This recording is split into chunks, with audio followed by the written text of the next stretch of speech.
ਅਗਲੀ ਖਬਰ ਵੱਲ ਚਲੀਏ। ਯੂਕਰੇਨ ਦੇ ਵਿੱਚ ਰਸ਼ੀਆ ਵੱਲੋਂ ਇੱਕ ਬਹੁਤ ਹੀ ਦਰਦਨਾਕ ਜਿਹੜਾ ਹਮਲਾ ਕੀਤਾ ਗਿਆ, ਜਿਹਦੇ ਨਾਲ 52 ਲੋਕਾਂ ਦੀ ਮੌਤ ਹੋ ਗਈ ਹੈਗੀ ਆ। ਯੂਕਰੇਨ ਦੇ ਲੋਕ ਇੱਕ ਕਹਿੰਦੇ ਵੀ ਪੂਰੇ ਦਾ ਪੂਰਾ ਪਿੰਡ ਹੀ ਜਿਹੜਾ ਆ ਵਾਈਪ ਆਊਟ ਹੋ ਗਿਆ ਆ। ਸੋ ਉੱਥੇ ਉਹ ਬਰੀ ਕਰ ਰਹੇ ਆ ਲੋਕਾਂ ਨੂੰ।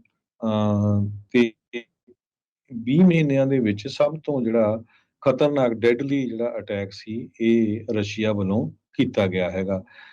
ਕਈਆਂ ਦੇ ਜਿਹੜੇ ਬੱਚੇ ਆ ਉਹਨਾਂ ਦੀ ਮੌਤ ਵੀ ਵਿੱਚ ਹੋ ਗਈ। ਕਹਿੰਦੇ ਕਾਫੀ ਦੇ ਉੱਤੇ, ਕਾਫੀ ਸ਼ਾਪ ਤੇ ਬੈਠੇ ਬੰਦੇ ਸੀਗੇ, ਜੋ ਡਿਸਕਸ ਕਰ ਰਹੇ ਸੀ, ਜੋ ਉਹਨਾਂ ਦੇ ਪਹਿਲਾਂ ਜੋ ਲੋਕ ਮਾਰੇ ਗਏ ਹੈਗੇ ਪਿੰਡ ਦੇ, ਉਹਨਾਂ ਦੇ ਬਾਰੇ।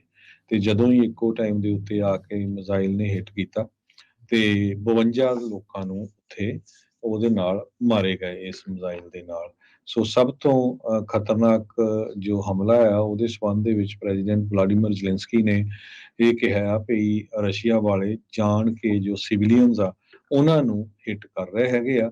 ਤੇ ਇੰਨਾ ਜਿਹੜਾ ਦਰਦਨਾਕ ਖਬਰ ਸੀ ਵੀ 3 ਭਰਾ, ਉਹ ਉਹਨਾਂ ਦੀ ਮੌਤ ਹੋ ਗਈ ਇੱਕੋ ਮੌਕੇ ਤੇ। ਤਿੰਨੇ ਭਰਾ ਜਿਹੜੇ ਆ ਉਹ ਉੱਥੇ ਬੈਠੇ ਚਾਹ ਕਾਫੀ ਜਿਹੜੀ ਆ ਉਹ ਪੀ ਰਹੇ ਸੀ। ਮਾਸਕੋ ਨੇ ਟਰਾਈ ਕੀਤਾ ਵੀ ਅਸੀਂ ਸਿਵਲੀਅਨ ਨੂੰ ਨਹੀਂ ਹਿੱਟ ਕਰਦੇ ਹੈਗੇ, ਪਰ ਹੁਣ ਬਿਲਕੁਲ ਗੱਲ ਸਾਹਮਣੇ ਆ ਗਈ ਆ।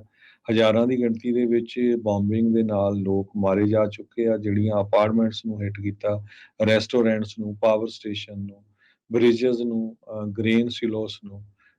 ਸੋ ਕਹਿੰਦੇ ਪਈ 18 ਲੋਕ ਇੱਕ ਸਟਰੀਟ ਦੇ ਉੱਤੇ ਜਿਹੜੇ ਮਾਰੇ ਗਏ, ਜਦੋਂ ਇਹ ਕਾਫੀ ਸ਼ਾਪ ਦੇ ਉੱਤੇ ਜਿਹੜਾ ਮਿਜ਼ਾਈਲ ਦੇ ਨਾਲ ਹਮਲਾ ਕੀਤਾ ਗਿਆ। ਬੇਕਰਸਫੀਲਡ ਦੇ ਕਾਂਗਰਸਮੈਨ ਕੈਵਨ ਮਕਾਰਥੀ, ਜੋ ਹਾਊਸ ਸਪੀਕਰ ਸੀਗੇ, ਉਹਨਾਂ ਨੂੰ ਉਹਨਾਂ ਦੀ ਪੋਜੀਸ਼ਨ ਤੋਂ ਲਾਹ ਦਿੱਤਾ ਗਿਆ ਸੀ ਉਹਨਾਂ ਦੀ ਹੀ ਪਾਰਟੀ ਵੱਲੋਂ।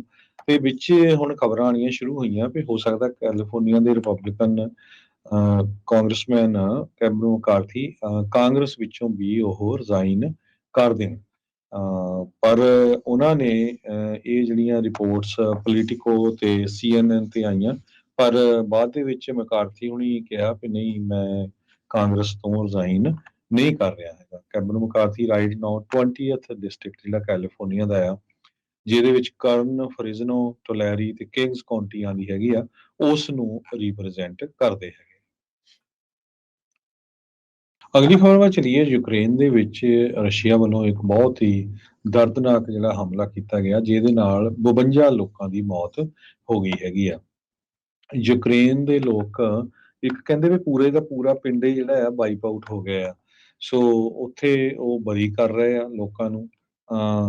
ਤੇ 20 ਮਹੀਨਿਆਂ ਦੇ ਵਿੱਚ ਸਭ ਤੋਂ ਜਿਹੜਾ ਖਤਰਨਾਕ ਡੈਡਲੀ ਜਿਹੜਾ ਅਟੈਕ ਸੀ, ਇਹ ਰਸ਼ੀਆ ਵੱਲੋਂ ਕੀਤਾ ਗਿਆ ਹੈਗਾ। ਕਈਆਂ ਦੇ ਜਿਹੜੇ ਬੱਚੇ ਆ ਉਹਨਾਂ ਦੀ ਮੌਤ ਵੀ ਵਿੱਚ ਹੋ ਗਈ। ਕਹਿੰਦੇ ਕਾਫੀ ਦੇ ਉੱਤੇ, ਕਾਫੀ ਸ਼ਾਪ ਤੇ ਬੈਠੇ ਬੰਦੇ ਸੀਗੇ, ਜੋ ਡਿਸਕਸ ਕਰ ਰਹੇ ਸੀ, ਜੋ ਉਹਨਾਂ ਦੇ ਪਹਿਲਾਂ ਜੋ ਲੋਕ ਮਾਰੇ ਗਏ ਹੈਗੇ ਪਿੰਡ ਦੇ, ਉਹਨਾਂ ਦੇ ਬਾਰੇ।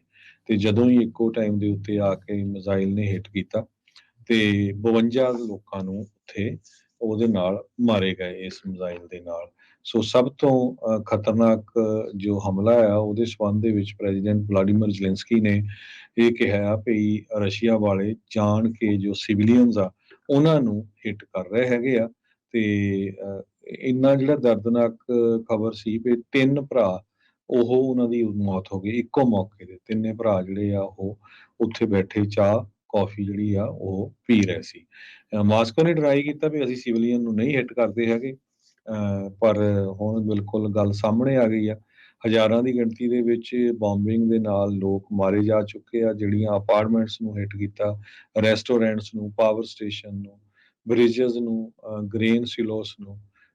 ਸੋ ਕਹਿੰਦੇ ਪਈ 18 ਲੋਕ ਇੱਕ ਸਟਰੀਟ ਦੇ ਉੱਤੇ ਜਿਹੜੇ ਮਾਰੇ ਗਏ, ਜਦੋਂ ਇਹ ਕਾਫੀ ਸ਼ਾਪ ਦੇ ਉੱਤੇ ਜਿਹੜਾ ਮਿਜ਼ਾਈਲ ਦੇ ਨਾਲ ਹਮਲਾ ਕੀਤਾ ਗਿਆ।